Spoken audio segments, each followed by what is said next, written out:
Los aragoneses somos los cuartos que más impuestos pagamos de España por habitante, pero tenemos seguramente uno de los peores gobiernos de España. Porque los aragoneses hoy no sabemos a dónde van nuestros impuestos, señor consejero.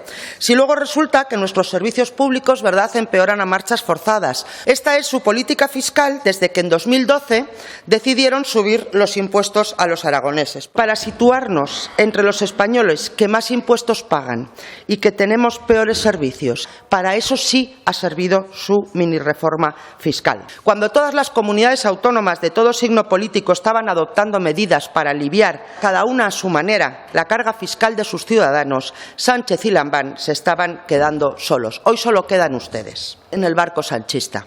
Sánchez ya ha saltado. Nuestras propuestas, lejos de posiciones demagógicas y populistas, como también hemos visto estos días, hacen incidencia en un solo impuesto, en el impuesto sobre la renta, porque es el único que tiene capacidad para aliviar inmediatamente la carga fiscal sobre los ciudadanos. Llevan recaudados más de 127 millones de más este año. Tienen margen para hacer las medidas que les hemos propuesto. Tienen mucho margen.